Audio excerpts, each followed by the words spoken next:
Bueno, buenas tardes. Agradezco a la academia las excusas pues, que no pude asistir a la reunión anterior y que me dieran la oportunidad de compartir esta charla, que sin ningún tipo de pretensiones académicas. La hemos elaborado abrevando en muchas fuentes, diría que rigurosas, tratando de poder justificar esa nacencia, esa genética cósmica del sopetranero, esa impronta, esa marca y qué significa ese estado. 1050 es para nosotros una fecha especial porque fue la época, el día en que se aparece la Virgen de Sopetrán en España, que para nosotros marca una época. La realiza el oriundo de Ita, Francisco Herrera Campuzano. Otros dicen que Alcalá de Henares, pero creemos que es Ita. Lo importante para nosotros es que está en la región de Guadalajara, ahí a media hora de Madrid, donde fue que empezó a crearse la devoción por la Virgen de Sopetrán.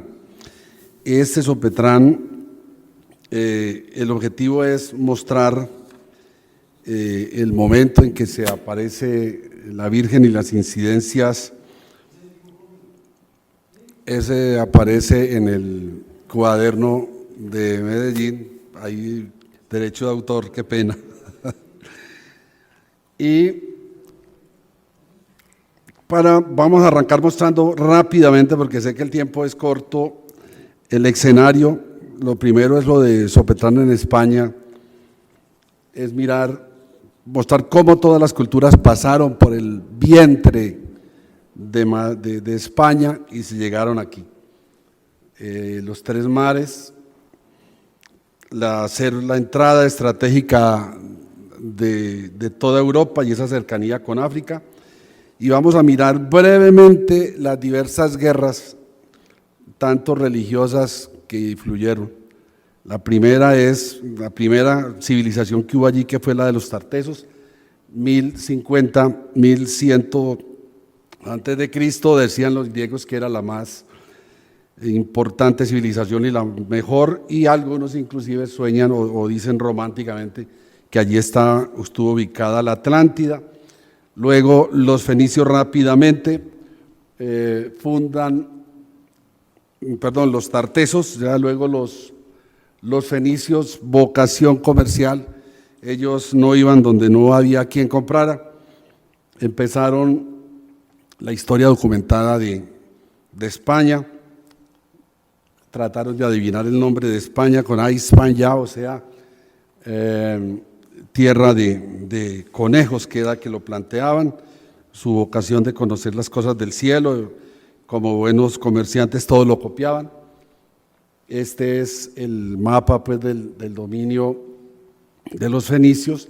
Luego llegan los celtas con una vocación un poco más espiritual, ubicados pues con el druismo y el manejo del hierro, que era su fortaleza. Los griegos, aquí está los griegos dicen que fueron los que descubrieron, los primeros que estuvieron pues, en el Mar Negro y el Mar Caspio y los demás mares que están alrededor de esta zona, las ciudades-estado que ellos trabajaron, y Ampurias, que fue la ciudad clave que ellos instalaron en España. Y luego otros parecidos a ello, que eran los cartagineses, que vuelven pues el sector del comercio en el rostro de Cartago, donde iban, donde no hubiera plata, su ciudad ya no era, seguía siendo Cádiz, la ciudad también, por eso el mismo acetato, y era una ciudad que por lo menos nos regaló el tema del regadío.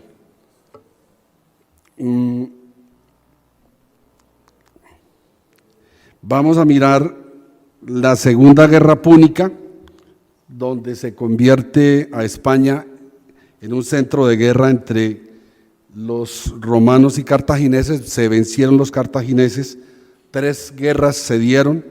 La segunda, que fue la que se dio en España, porque después de vencer se comprometieron los cartagineses en España a que no harían ninguna invasión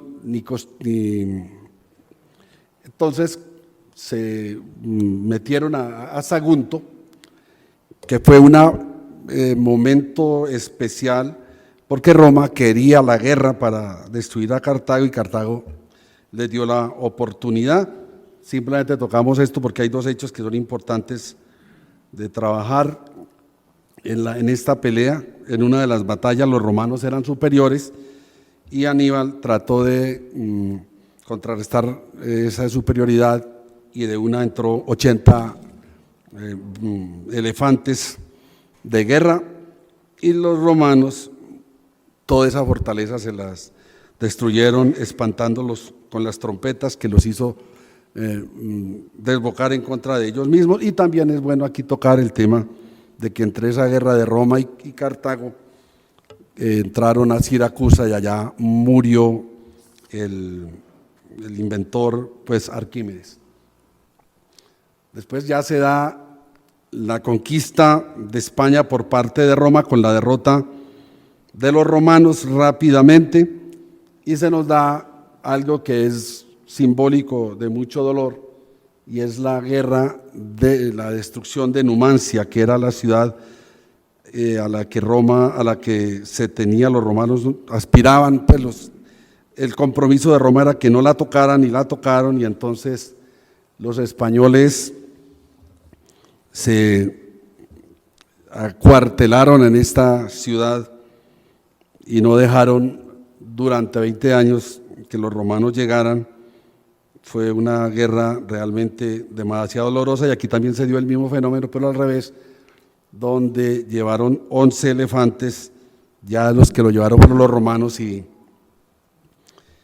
los de Numancia con piedra le tiraron a los 11 elefantes que llevaban y pasó el mismo fenómeno, algo parecido a lo que vinieron aquí a cumplir en América los caballos y los perros en ese tema de la conquista.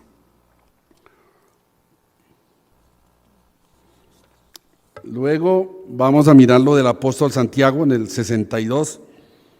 El apóstol Santiago fue muy cercano a Jesucristo,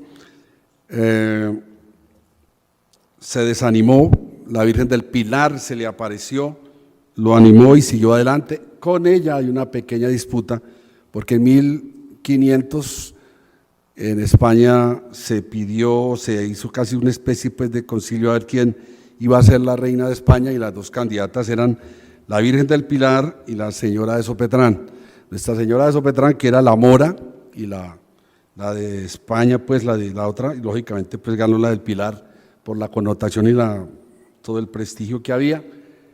Y Santiago fue el hombre pues que abrió los espacios en España, de ahí que hubo fortalecido la incursión, viajó luego a Jerusalén, donde fue a Palestina, donde fue el primer obispo de Jerusalén y allí murió pues por orden mortal de Herodes. El tema de Compostela, que ustedes lo conocen, lo abreviamos, y también de él se habla de que participó en la batalla de Clavijo con el rey Ramiro I, que estaba animando, apareció en la batalla en un caballo blanco luchando al lado de los españoles y por eso dicen pues que es el patrón de la reconquista española, se le nombró patrón y fue clave en la cristianización de España. Dos temas con él, simplemente que su ejemplo ha trascendido a América y muchas de las ciudades llevan su nombre, Santiago de Chile, Santiago de Cuba, Santiago de Cali, pues como una alusión a Santiago, y a la vez pues algo con los muiscas que decían que todo lo que ellos habían aprendido, lo habían aprendido un señor blanco que vino por el agua, Machué, y los españoles, dada la vocación caminera de Santiago, decían que era de él. Brevemente, la presencia de Trajano, que no era propiamente cristiano, él ocupó el reino nabateo, fue uno de los que mayor extensión geográfica conquistó para Roma. Manejó unas obras públicas importantes, pero también le dio el acento a la parte social y creó algo que todavía se hace, que son los alquileres sociales. Tuvo una actitud valiente frente a la corrupción, una actitud bastante moderna frente al tema del derecho en cuanto al derecho de gentes, y fue un hombre que, no siendo cristiano, fue de los poquitos que se salvó del infierno de Dante en la Divina Comedia, y se le dio pues el título de óptimo príncipe. Era hijo de Nerva y de Trajano, y que lo sucedió su sobrino Adriano, a quien tanto ha inmortalizado Margareth Yourcenar. Esta es la columna de él. Luego entran los francos, 200 años tal vez, creo, ante la decadencia del Imperio Romano. Lo más distinguido, lo más que hay más que distinguir es la presencia de Clodoveo, que fue el hombre que hizo cosas importantes como prácticamente la creación de la vocación o de la cultura medieval. Y Roma le encomendó a los visigodos que le recuperaran España, porque ya los francos iban de salida, porque habían ganado en Francia, y entonces los visigodos con mucho gusto lo tomaron, pero se quedaron en España.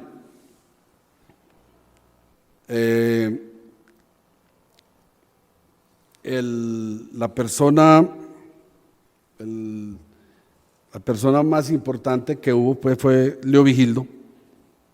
Fue arriano, al final se convirtió en católico. Tuvo 2 hijos, Hermenegildo y Recaredo. Hermenegildo se casa con una católica, se convierte en católico, y el padre le da la guerra. El padre lo vence, el padre lo recluye, el hijo se fuga y lo captura, y el padre ordena su muerte. Leovigildo, un hombre de esas condiciones, pues que hizo cosas importantes. Él muere muerto de angustia, se vuelve católico y le ordena a los obispos, o les permite regresar nuevamente, y le pidió pues a Isidoro de Sevilla que se dedicara a la educación de su otro hijo, que era Recaredo. Recaredo se convirtió también al cristianismo estando en el gobierno de Toledo, convirtió en oficial la religión, abjuró del cristianismo, hizo creo que 2 concilios tratando de convertir, y efectivamente a todos los obispos de su región, y después de ello empezó pues a presionar duro a que los judíos entraran en conversión a los católicos. Aquí es la conversión de Recaredo, los reyes visigodos que siguen, porque algo tiene que ver con lo de Sopetrán. Hay algunos de ellos que nos ayudaron al fortalecimiento del monasterio de Sopetrán, fundamentalmente Cisdavindo y Recesvinto. Eran reyes visigodos pues que estuvieron en la tarea católica, y que en el caso específico de Sopetrán se vincularon en la recuperación del monasterio. Todos ellos. Y luego llega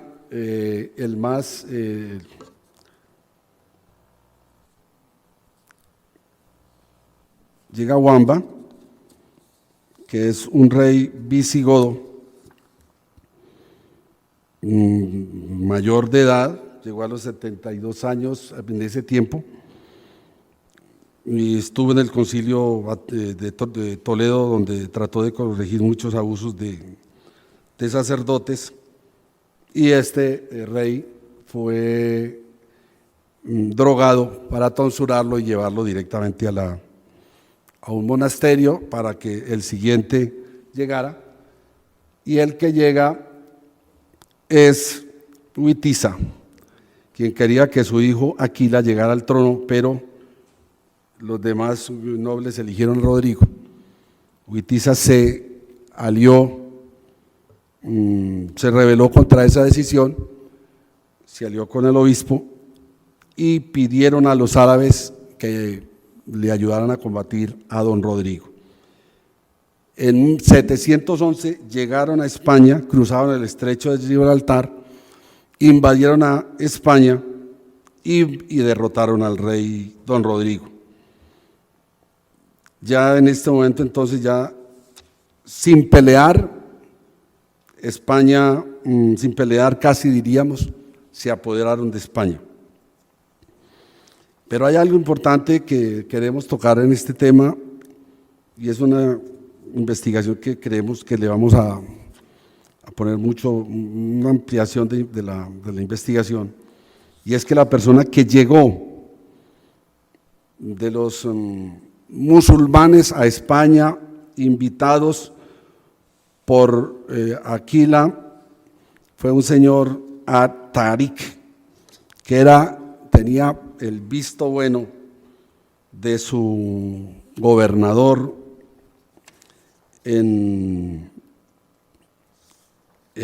allá en la zona de los árabes, allá en el Asia.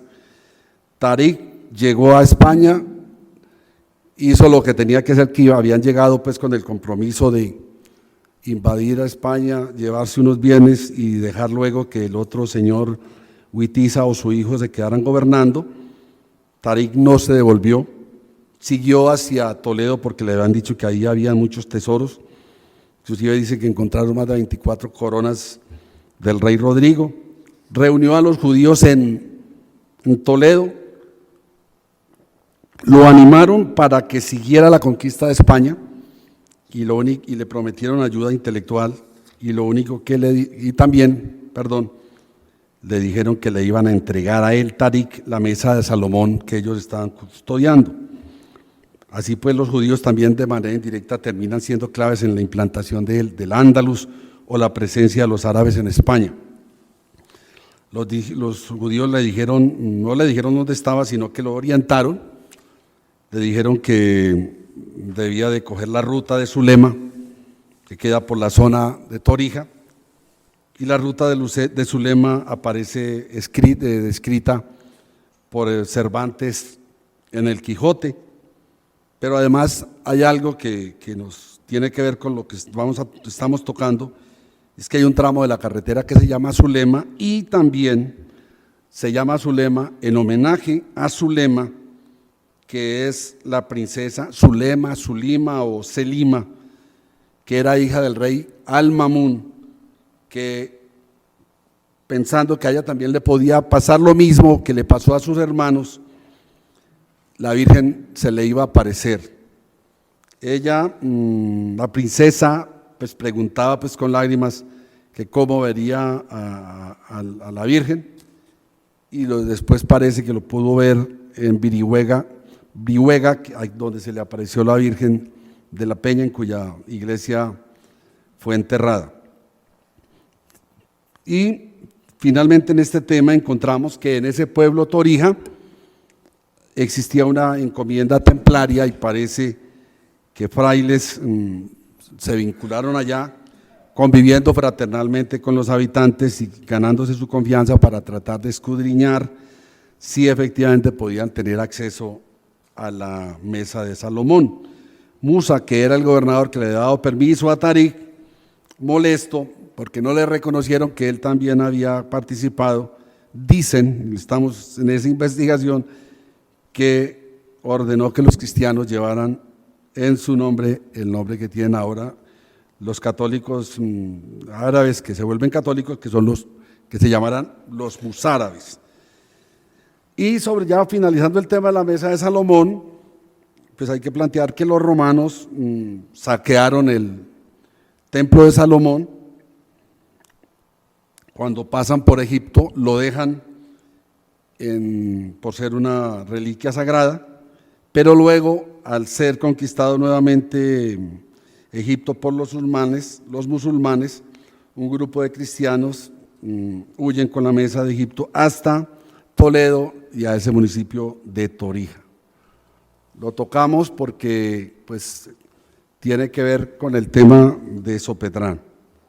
Luego se da el fin de los visigodos. Aquí en esta vemos la derrota de don Rodrigo a cargo de los visigodos, y en 1976 el reino visigodo, sin dar ninguna pelea, es conquistado pues por los musulmanes, convirtiéndose en Andalus, que es un modelo de civilización a nivel de la ciencia. Pasó de ser un emirato dependiente de Damasco a ser la mayor jerarquía de ellos, que era, de ser un emirato pasó a ser un califato, con la presencia de Abderramán III, que lo crea, donde Andalus, que es una cultura, llega a su máximo esplendor. También se arranca en esta época la resistencia cristiana, donde se dan dos batallas, la de Covadonga con don Pelayo y la de Poitiers con don Carlos Martel. En el 1031, por problemas internos en el califato de Córdoba, se divide el califato en taifas, pequeños departamentos, reinos o facciones, a partir de esa revolución cordobesa que empezó en el 1009. Los taifas, aquí están las más importantes: la andaluza, la nuestra, que es la de Toledo, la de Badajoz, la de León, todas las taifas de España. La de Toledo, pues nos interesa mirarla, pues porque es la región donde pasa lo nuestro, pasa lo que estamos planteando. La taifa de Toledo tuvo tres: al-Zafir, al-Mamun y al-Qadir. El primero pues fue un gobernante cuya vocación era que no se reunificara otra vez el Andalus, sino que estuvieran en esa patria boba de estar divididos. Al-Mamun fue un hombre de mucha, que hizo, le dio pues la gran fortaleza al califato, le fue muy bien, y por eso, como le fue bien, pues su vocación expansionista se desató, que es lo que vamos a tocar enseguida.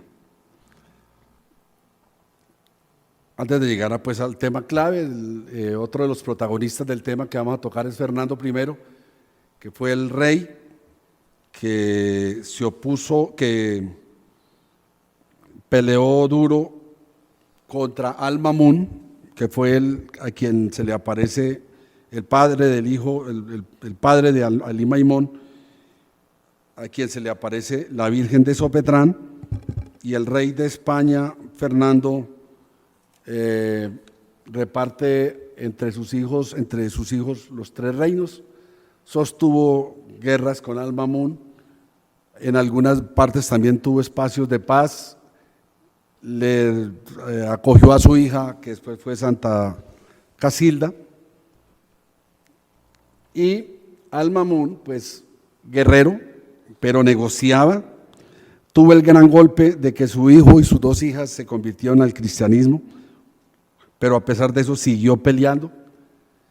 Le juró vasallaje varias veces a Fernando y también a Alfonso II, acogió a su hijo Alfonso II, y fue indudablemente el taifa más importante que tuvo Toledo. Queremos entrar entonces ahora al tema de la aparición de la Virgen de Sopetrán en España, que fue en 1050. El rey era Al-Mamun, tenía tres hijos: Ali Maimón, Santa Casilda y Zulema, la que acabamos de hablar, que tiene que ver con el tema de la mesa de Salomón. Ocurre en Ita, o Torre del Burgo, eso es una cercanía inmensa. Antes Torre del Burgo se llamaba Torre de Sopetrán. Al-Mamun, de quien hablábamos, era un rey implacable, quería ampliar su feudo, le encomendó a su hijo Ali Maimón que incursionara en tierras para tomarlas. Salió Ali Maimón por la Alcarria, saqueando. Los campesinos, los cristianos más bien, se le enfrentaron, los venció, los tomó prisioneros y ya de regreso a Toledo, llevando una buena cantidad de cristianos, acamparon en donde hoy es el pueblo de Torre del Burgo, y allí, en esa acampada, pues se hizo el recuento de presos, se hizo el reparto de esclavos que ya lo eran, entregándole a cada uno de los jefes de Ali Maimón, y los prisioneros que eran cristianos y que eran de esa zona de Guadalajara y de la Alcarria, que eran devotos de la Virgen de Sopetrán, hicieron lo que llamamos cadena de oración, y de pronto se le caen las cadenas a los católicos, aparece la Virgen, baja del cielo y se posa en una higuera. Huyen despavoridos los musulmanes, unos dicen que Ali Maimón la enfrentó, otros dicen que claramente se venció, le preguntó que quién era quien le había vencido a su ejército, que era el más poderoso de España. Le dijeron que era la Virgen de Sopetrán, pidió que la llevaran donde ella, y ella bajó pues del sitio donde estaba, le preguntó que qué quería, porque había pasado pues esa situación, y ella le pidió que solo quiero que no persigas más a mis hijos como lo has hecho, que creas lo que enseña nuestra iglesia y que sea bautizado, pero renunciando pues a sus creencias. Ali Maimón aceptó, la Virgen le dijo que quien le iba a enseñar y bautizar, y ya dijo yo haré ese beneficio. Desciende de la higuera, vuelve a caminar, lo bautiza, le pone el nombre de Petrán, que se llamaba Ali Maimón, y él lo único que le pide es que su hermana la convierta. Esta es la higuera en la cual se apareció, esta es en invierno, esta es la hoguera en verano, este es el sitio donde lo bautizó. Aquí es una piedra, es difícil pues, pero aparece la fecha en que se apareció, donde lo bautizaron, y parte del monasterio que todavía existe. Esta foto es de hace un año, el monasterio, y esta es la iglesia de un pueblo que se llama Torre del Burgo, en cuya jurisdicción está. La Virgen después de eso le dijo al amigo Petrano, a Ali Maimón, que fuera a Roma, que el Papa lo esperaba. León IX le contó lo ocurrido, lo volvió su protector, le dijo que volviera a España, con cautela posó por Toledo, pues disfrazándose para que su padre no lo viera, construyó una choza, hizo un cuadrito de la Virgen, construyó con la comunidad una iglesia. Al final pues eso lo llevó a ese retablo, y empezaron a darse milagros cuando la gente se bañaba en la fuente donde se bautizó. Él murió en el 1070, y es bueno. Entonces hay un pueblo que se llama Torre del Burgo, que es donde estaba el monasterio que acabamos de ver.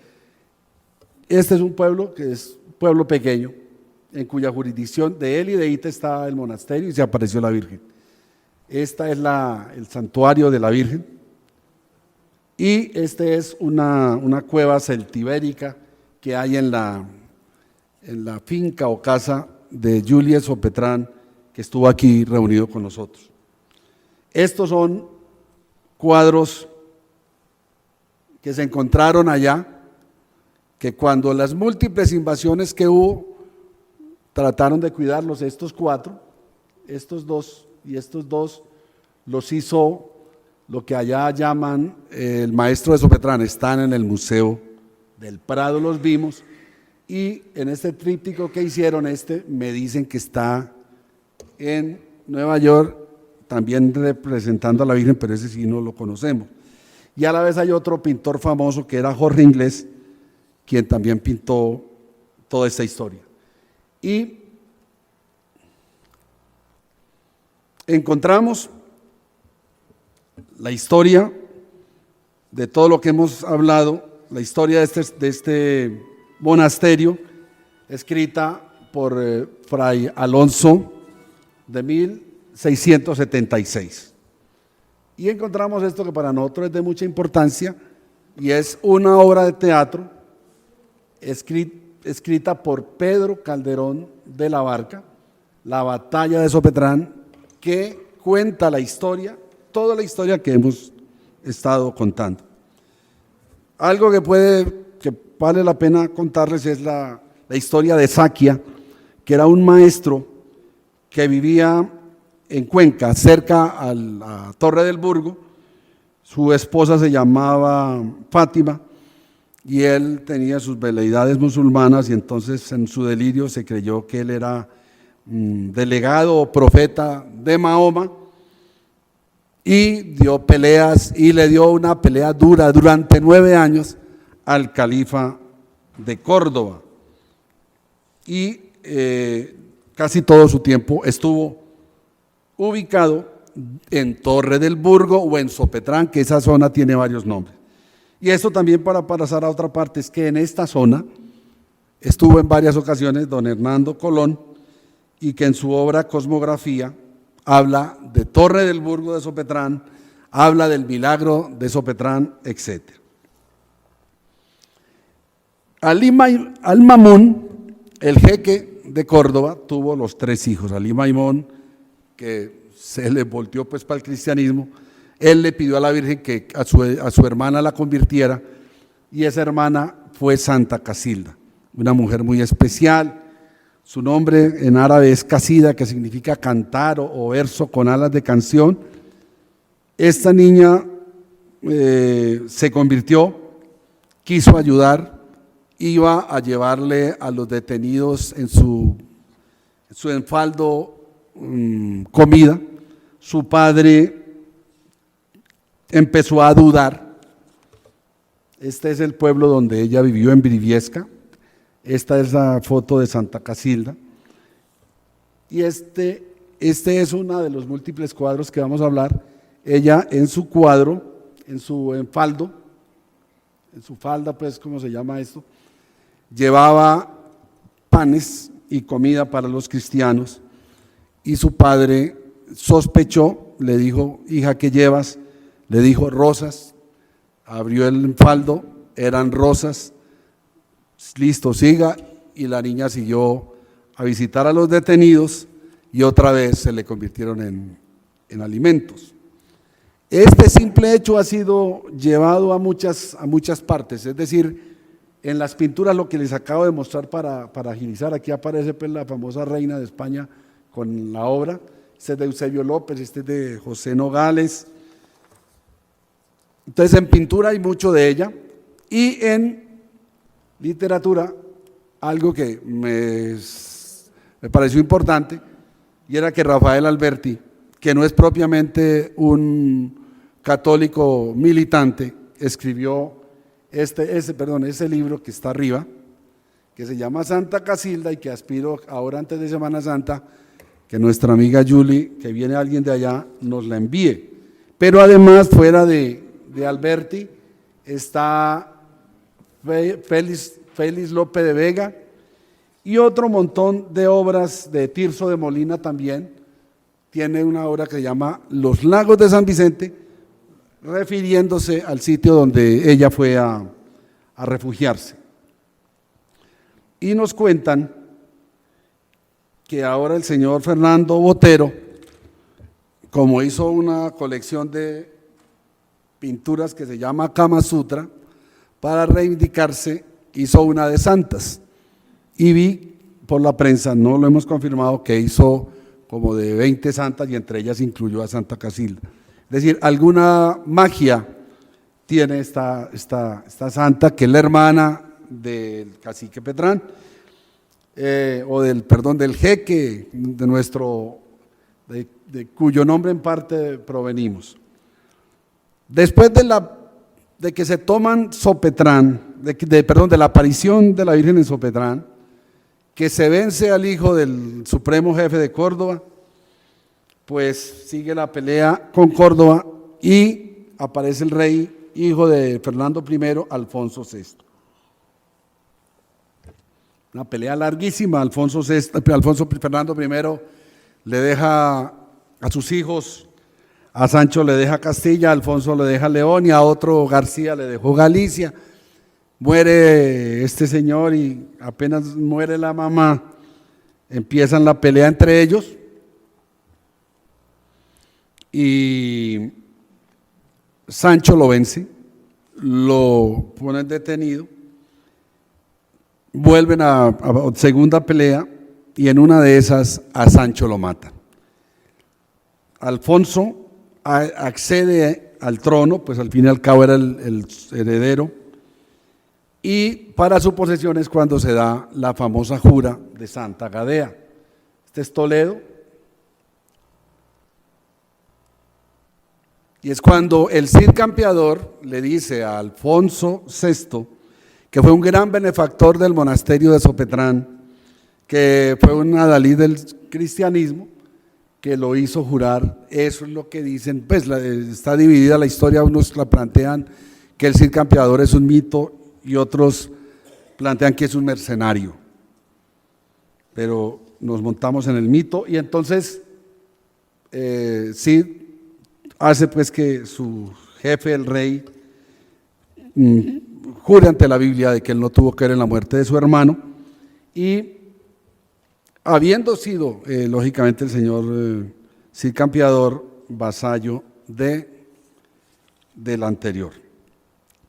Entonces, este es como el escenario que se nos da antes y después de que aparece la Virgen de Sopetrán.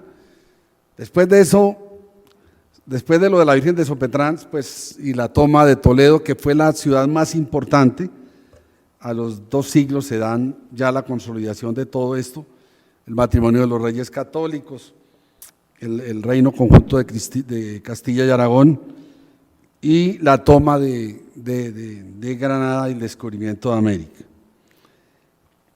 Quisimos tocar, bueno, este es un tema que tiene que ver y es el tema de las apariciones. La Virgen de Sopetrán se apareció, hemos estado investigando muchas,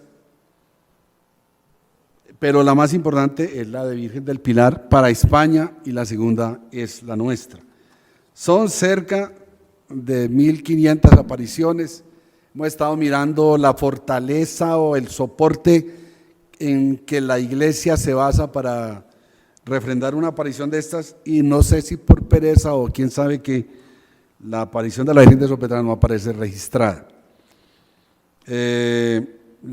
Creemos que tiene importancia, hay 4 o 5 como la aparición de la Virgen de Guadalupe, por el simple hecho de que esa cosa religiosa elemental evitó mucha sangre en México. Llega el señor Cortés, conquista, enamora y antes de 10 años corre la sangre en México.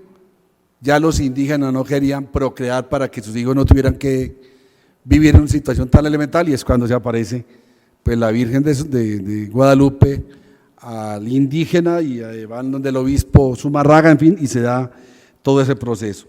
La mayoría de las apariciones han sido apariciones para curar 2 o 3 enfermos, para pedir que le monten un santuario, pero apenas 8 o 10 tienen la connotación política, y hay que decirlo con claridad, que tuvo lo de España, pues porque con eso se desequilibró la balanza del poder, caen los moros y empieza con intensidad el gobierno de los católicos.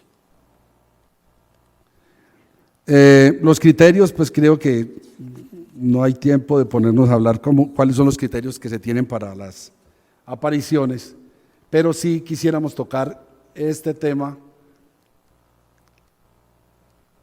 de los milagros. Allá en España se tiene una lista gigantesca de milagros que hizo la Virgen de Sopetrán.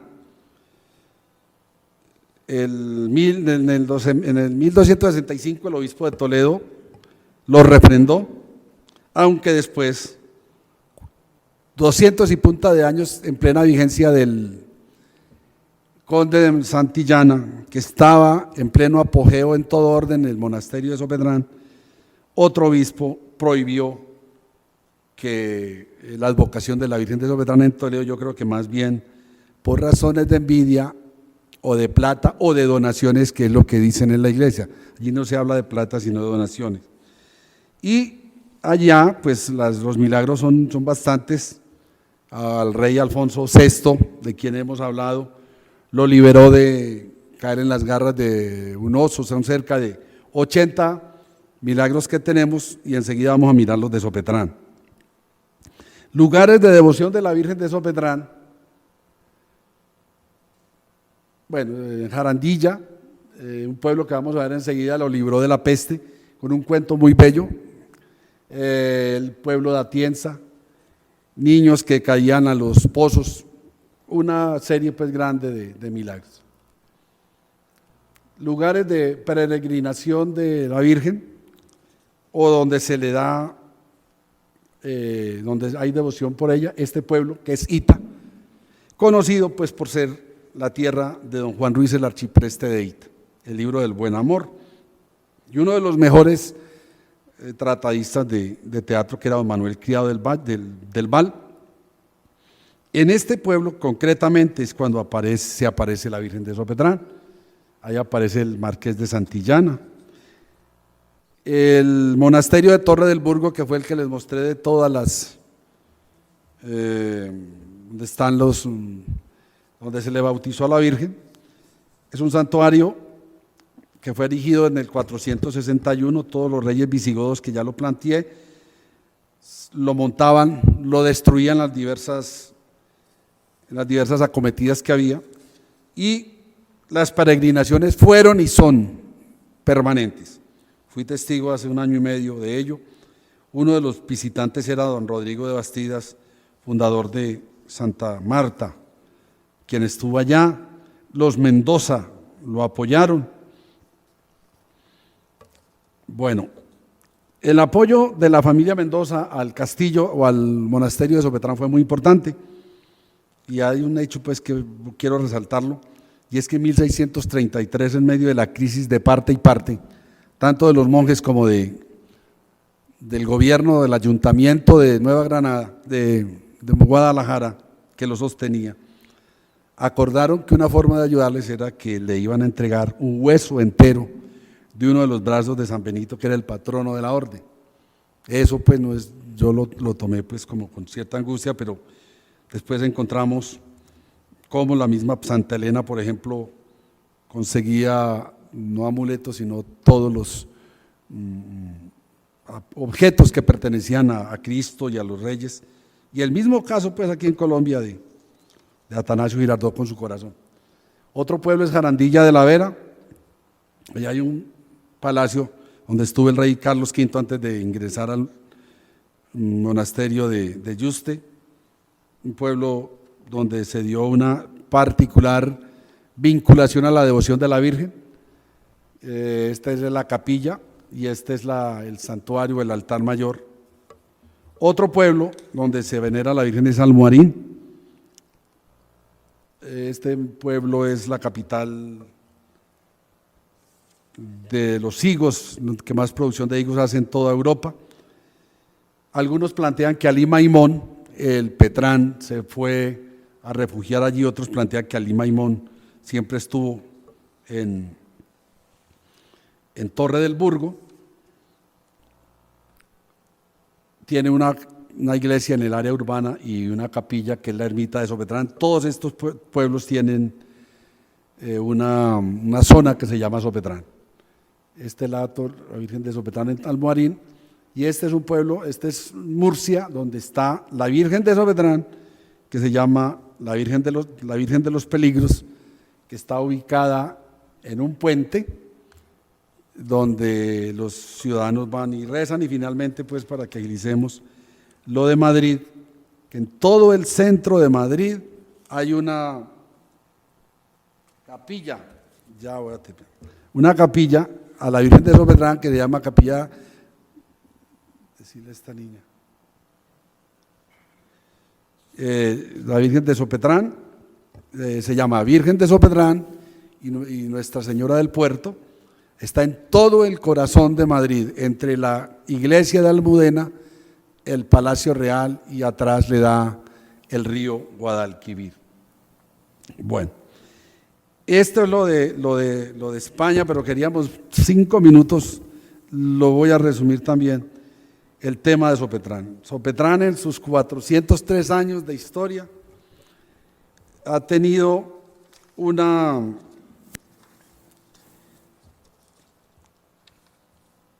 consideraciones, pero antes de eso, perdón, una consideración. El nombre de Sopetrán se pone pues porque Francisco de Herrera Campuzano, porque era seguidor pues o devoto de la Virgen de Sopetrán, así como el obispo Zumarraga de México le puso Virgen de Guadalupe porque él era devoto de la Virgen de Guadalupe. Otra vez los mitos. Bueno, Sopetrán en estos 403 años de historia ha cumplido diversos roles, pero detengámonos en el religioso, que es lo que nos interesa. La fe varió la intencionalidad del origen a Sopetrán. Sopetrán fue creado para ser un pueblo de indios y una doctrina, y no lo fue, y pasó de ser sitio de segregación a ser un sitio de peregrinación, sitio donde se separaban los unos y los otros para que la gente estuviera ahí. Tenemos que hacer un punto de partida, y es que la vida institucional de Sopetrán arranca con la visita de Francisco de Herrera Campuzano, ordenada pues por el rey Felipe en la segunda década. Lógicamente, bajo el contexto de las nuevas leyes, ya habían pasado las otras. La conservación de los nativos fue el trasfondo en el cual se sustentó la presencia de Herrera Campuzano a unas tierras tan lejanas, tan inaccesibles, y la primera vez que se venía enviado por el rey. El rey le pidió a Herrera que le hiciera una descripción personal y cuenta de ello los nativos, el trato que recibieron, y que os hagáis cargo de la administración justicia conforme al derecho y en todo lo concerniente a la conversión de los indios. Entonces, todo estuvo sustentado en el modelo económico de la supervivencia de los españoles aquí. Lo decía Luis Vidales, el imperio colonial se basó en la utilización siempre del trabajo del indio. Consideraciones románticas, humanitarias, piadosas de derechos humanos, a lo mejor estuvieron presentes, pero aquí fue el tema, el mantenimiento o la conservación del nativo para el poblamiento de los territorios y también para la reproducción de los nativos, para que no se acabaran los indios, mejor dicho, y pudiera seguir ese sustento de ese proyecto macroeconómico.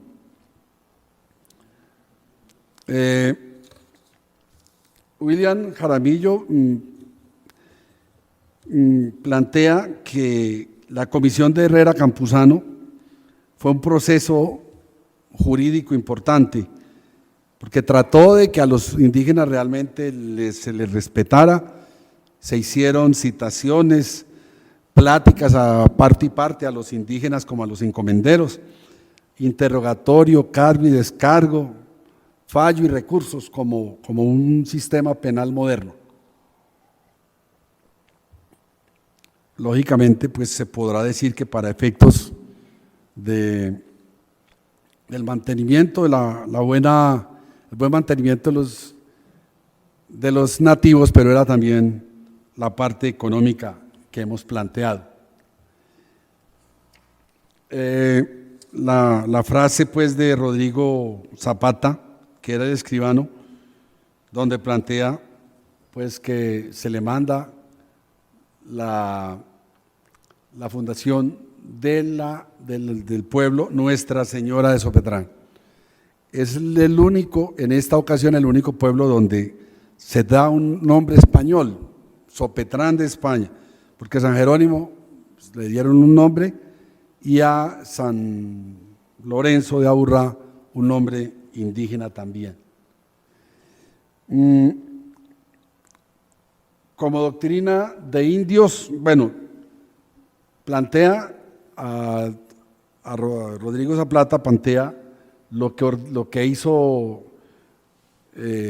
Francisco Herrera Campuzano y cumpliendo pues ese mandado que da el rey de España. Las decisiones que tomó Francisco Herrera Campuzano tuvieron dos dobles condiciones para Sopetrán. Primero, el establecimiento, no fundación, de un pueblo de indios conocido pues también como reducción o resguardo, y el establecimiento de doctrina, que era el último orden de la división en el tema de la jerarquía católica. Como resguardo era una asignación de tierras, según la tradición indígena de propiedad, con la veda de que no se podía vender, solo era tenencia y segregación. Era la mejor manera de mantener juntos, agrupados a los indígenas para su mejor explotación y también la tributación. Como doctrina de indios, ya la otra parte del padre Javier la presenta pues como el medio para evangelizar los nativos y como una forma de la defensa de sus derechos ante los encomenderos.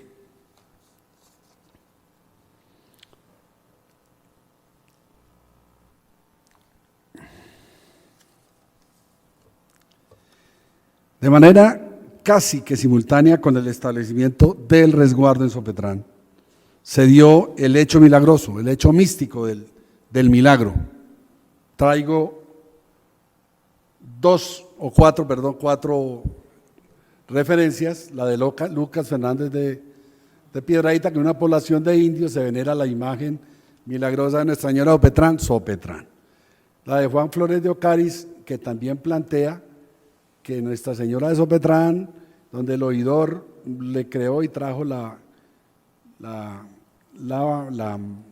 imagen, y el primer milagro fue que su lámpara ardió 3 días sucesivos sin tener materia en que cebar su luz, y se han dado otros milagros, el del obispo José Joaquín Izaza, que habla de lo del gobernador Diego Radillo, de la enfermedad y posterior recuperación de su hija, y que se comprometió a hacer un cuadro de la Virgen, y que dice que la niña recuperó la salud y el padre cumplió la promesa, y el de Antonio de Heredia, que fue el que escribió el mamotreto gigante sobre la historia de la Virgen del monasterio de la Virgen de Sopetrán, quien plantea otra que encontramos en esta semana, y era el milagro a una niña, Casilda Vélez de Guevara, hija de Juan Vélez de Guevara, que era marqués de Quintana y que fue gobernador de Antioquia en el 1630. A la niña la trajeron de Santa Fe de Antioquia a una capilla donde habían milagros. Dice ahí que la niña la pusieron donde está la Virgen, y que la niña pusieron en el altar de Nuestra Señora, volvió en sí, desde aquella hora tuvo salud, y de la que hoy goza. Bueno, también sobre esto se han dado 3 hechos, y es que han aparecido 3 pinturas de la Virgen. Una, que fue ordenada por el señor Francisco Herrera Campuzano el mismo día de la fundación, pero que de acuerdo a don Miguel Martínez llegó a Sopetrán. Sopetrán fue el 22 de febrero y allá llegó el 14 de agosto de 1616, en Gran Bulla, y fue hecha en Santa Fe. La otra fue la que hizo don Diego Radillo y Arce, no sabemos la fecha, pero todo el mundo ha planteado lo que hemos oído de que esa imagen llegó a Sopetrán efectivamente. Y la otra, que también hemos encontrado, y es que doña Mariana de Austria, la mamá creo que era la regente de nombre de su hijo Carlos II, por congraciarse pues con la comunidad, regaló otra virgen. ¿Dónde están las vírgenes? En Sopetrán no hay sino una sola. Hay otra que tenemos en Córdoba, que precisamente con la ayuda del académico Raúl Tamayo estamos procurando que la gobernación nos la restaure. Y la tercera, entonces, hemos encontrado esta que es la que está en un corregimiento en Sopetrán que se llama Córdoba, muy mal tenida por unos curas indolentes que la tenían prácticamente al frente del sol. Logramos por lo menos que la cuidaran. Es exactamente igual a la imagen que encontró Julie Sopetrán cuando ella vino aquí, que nos habló del tema, que encontró en unos sitios allá del monasterio. Esta es la que aspiramos a restaurar. Esta es la que en este momento se adora en Sopetrán. Todas las estrellas que tiene son milagros que la Virgen ha hecho. Entonces la gente pues cuando le hacía el milagro le mandaba a regalar la estrella, cosa que prácticamente dañó el cuadro. Donde alguien con vocación amponesca quisiera robarse las estrellas, las vuelve nada, pues el cuadro desaparece. Y finalmente este cuadro, que no sabemos dónde está, perdón, ahí dice que estaba en la iglesia de Jesús Nazareno, allí, cerca de la Facultad de Medicina. Y aquí dice Centro Nacional de Restauración. Nos da la sensación de que está en Bogotá, en el Ministerio de Cultura, en la iglesia. El sacerdote de allá pues parece que sin ninguna intención dijo que no, que allá no había nada.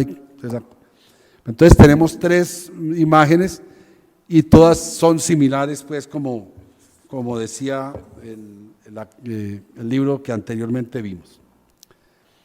El resguardo nuestro, ya para terminar, pues juro, rápidamente empezó a ser cuestionado.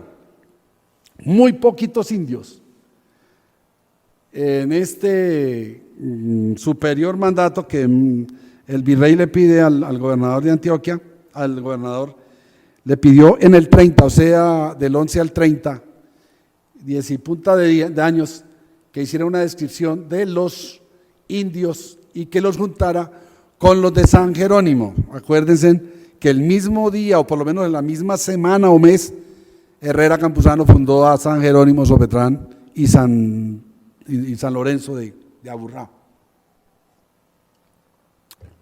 Este es un comentario que nuestro compañero hace, que es importante, que juntar a los indios para adoctrinarlos requería de poco.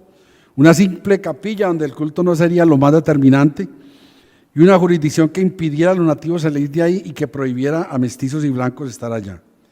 El cura del resguardo, como en este caso, podría ser inclusive compartido en dos doctrinas y atender otras obligaciones pastorales. El de Sopetrán y de San Jerónimo era el mismo. La pretendida evangelización no daba para más, la poca fe no requería de grandes símbolos, pero el milagro, o los milagros que hemos hablado, lo cambiaron todo. Por ello aquí planteamos que hay allá más fe y menos indios. Esas paradojas han signado la vida institucional de Sopetrán. Un pueblo de indios, una humilde capilla doctrinera. Y Sopetrán empezó a tener una iglesia grande. Pero el milagro, casi que simultáneo con el origen institucional, tuvo repercusiones grandes en la región. Hubo presencia permanente de grupos raciales distintos a los nativos, peregrinaciones, fiestas, construcción de un templo superior a una humilde capilla doctrinera, hicieron de Sopetrán un territorio superior.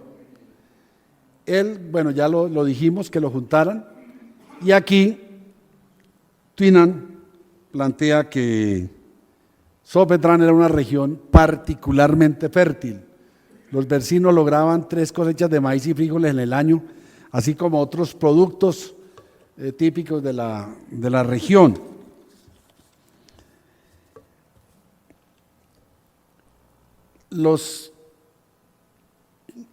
Estos datos, antes de entrar a las cifras, Felipe Jillig dejó anotado que sin duda, que se duda si es de gente española o india la que está allí, pero que sea lo que sea, los indios de esa provincia son pocos o próximos a cambiar de raza. Silvestre dice, estos indios todos son ladinos, se ubican donde les conviene y por su aspecto no es posible distinguirlos del resto de la población.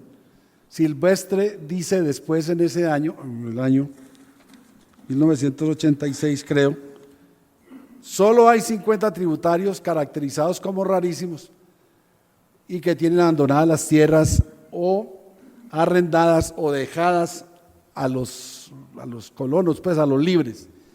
Y Moni Velarde decía que la población estaba dispersa con indios y libres, contraviniendo la norma de separación entre los indios y los españoles o blancos, y el obispo de Popayán dice que Sopetrán cuenta con muy poco considerable número de indios. Esto encontramos pues que cuando fue fundado Sopetrán, 508 indígenas había. En el 1630 fue cuando ordenó que se juntaran Sopetrán y San Jerónimo, habían 450, de los cuales habían, en toda la zona, de los cuales había en Sopetrán solamente 150, de 508. En el 1639, el capitán Fernando de Toro le pidió que le adjudicaran 3 estancias entre Sopetrán y San Jerónimo porque ya no habían indios. Se los adjudicaron 2 en Sopetrán y 1 en San Jerónimo, con todo el protocolo. El padrón de indios del 1686 vuelve a confirmar lo anterior. En 1756 habían disminuido notablemente y el virrey, por un superior despacho, ordenó al gobernador que los indios de Sopetrán fueran agregados al de Buritica. El defensor de los indígenas se opuso y de todos modos se fueron, pero al año tuvieron que volver a la región porque había problemas serios entre ellos. Ya en el 1758 ya volvieron a Sopetrán nuevamente. Y en el 1758 volvieron a hacer matrícula de indios y llegaron a 34. Y en 1779 no registró ninguna presencia de indios. También hablamos el tema de las fiestas.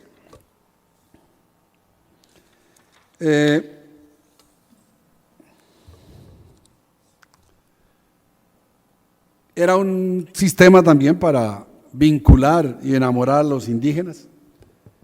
Encontramos un investigador actual que encontró en 1690, por ejemplo, describe cómo se trabajaba en el montaje de las fiestas, 1690, decía, acudían personas de la ciudad de Antioquia y de toda la comarca, la cual incluía corrida de toros, comedias, alardes, donde el alférez mayor le correspondía mandar a comprar a Cartagena y a Monpós arrobas de cera, cacao y varias botijas de vino para deleitar y satisfacer a la plebe. Y María Teresa Ardila acaba de hacer una investigación, creo que en la Universidad Nacional, donde hace una descripción de cómo era cómo son en la actualidad y un poco en el pasado. Y el tema de las peregrinaciones, Sopetrán fue centro de peregrinaciones precisamente por el tema del milagro. Y podemos tocar 2 temas elementales. Ustedes saben, si alguien ahí me lo perdona, que los jesuitas no van sino donde hay algo importante o donde hay ofrendas.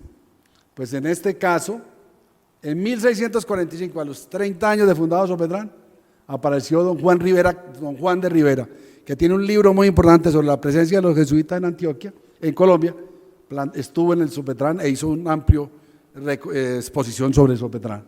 Y Pedro de Mercado, a los días, otro jesuita misionero, también tuvo a Sopetrán. Esto pues para hablar de los importantes, pero Sopetrán, por lo que hemos encontrado en 4 o 5 autores más, peregrinaciones de 1700 y 1800 son importantes, muchas, y hace poco que estuvimos en Santa Rosa investigando para esta charla, encontramos tanto de Monseñor Crespo como de Monseñor Willes, muchas alusiones a las peregrinaciones que de diversas partes de Colombia y de Santa Rosa se hacían hacia allá. Entre otras cosas porque ninguna capilla o iglesia en Antioquia había que hubieran surtido el fenómeno del milagro. Solo después apareció La Estrella y Girardota, pero honradamente Sopetrán manejó el tema del milagro y lo que le dio preponderancia. Y luego, pues sobre el tema del templo. El templo de Sopetrán es un templo majestuoso. La capilla doctrinera definitivamente fue insuficiente para todos y cada uno de los actos de la cantidad de fiestas y de peregrinaciones que teníamos, y ya empezó una capilla humilde desde el principio, pero ya con el gobernador Juan Bueso de Valdés en 1677 empezó, que se demoró mucho, la construcción del actual templo. Juan de la Cruz Congote también habla del tema. Y la Virgen, este es el templo de 1950, duró bastante, repito, en su construcción, pero es un templo majestuoso, que son, o magnánimo más bien como se les define, que se ven desde lejos, como deben de ser las iglesias que sean los referentes de las ciudades. Ustedes saben que los templos se hacían o se hacen con indulgencias, y las indulgencias se dan donde está el milagro, y las indulgencias las pagan los que tienen recursos, así hay que decirlo con mucha claridad. Y el tema del padrón de 1977, que fue un conteo de población que apunta a lo que estoy refiriendo, que la población indígena se cayó definitivamente, donde se hizo un censo muy específico, preguntándole a los ciudadanos 4 cosas: cabeza de familia, esposa, hijos, edad, condición social, y entonces se desagregó en categorías, en clases, clase de primera, pues o blanca o mestizo o esclavo, no se contaron los indígenas, y la diferenciación entre blancos, mestizos, negros y esclavos en el partido pues de Sopetrán, lo que permitió en lo anterior, pero en este con mucho mayor énfasis, que se reconfigurara el pueblo de Sopetrán a como lo planteó el señor Herrera Campuzano. Y este final comentario de Carlos Mario, que plantea que como un pueblo de indios con rasgos mestizos refleja lo acaecido durante la colonia. Una capilla doctrinera con milagro reconocido que no lo tenían parroquias o viceparroquias o curatos de la provincia, ante lo cual las peregrinaciones son romerías, al igual que las fiestas distinguían a Sopetrán, más allá de ser un simple resguardo. El milagro y su difusión cambió entonces la condición de Sopetrán, inicial como la planteó Herrera Campuzano. Se trastocó el orden establecido en la segunda década del siglo XX, del actual, pues el municipio pues dejó de ser un pueblo de indios a ser un pueblo ya con una prestancia especial. Entonces, esto es lo que hemos podido plantearles. Unas simples conclusiones de un segundo, medio minuto. La conclusión es que la fe, en este caso, España y Sopetrán, influyó en lo político. España, con la conversión de Ali Maimón, fue el comienzo de la unificación de España, y con todo ese acervo histórico que tenían de guerras, como decía la doctora Restrepo hace 8 días, toda la vida de España ha sido de guerras, y la expulsión de los moros y judíos y musulmanes. Y en Sopetrán se cambió el orden de cosas. De pueblo de indios y doctrina, dio después paso a curato a partido y curato por el milagro. Ya luego pues fue distrito parroquial y parroquia.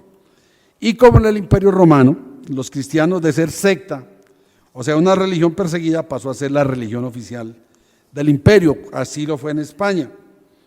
No vamos a decir de que por lo de la Virgen de Sopetrán se dieron los hechos que sabemos.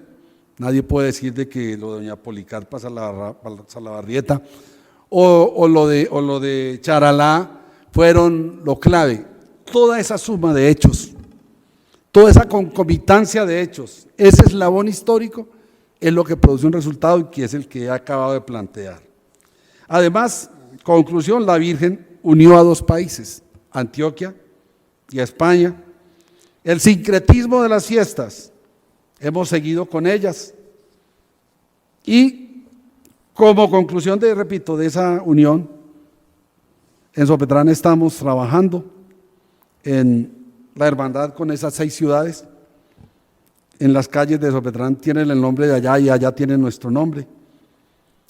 Sopetrán ya es Basílica Menor, tuvo coronación canónica la Virgen de Sopetrán, estamos trabajando en cofradías, y para no quedarnos atrás, como todas las apariciones han sido reconocidas por el Vaticano menos la nuestra, creemos que antes de finalizar el año vamos a hacer una cumbre de obispos en Madrid, donde vamos a reunir el obispo de Plasencia, que cubre 2 ciudades, a la de Guadalajara, que cubre 2 ciudades donde hay advocación de la Virgen de Sopetrán, y al de Madrid y al de Santa Fe de Antioquia, para hacer una alianza y procurar pues que nuestra advocación de la Virgen de Sopetrán sea reconocida por la Santa Sede. Entonces, me excusan los 45 minutos.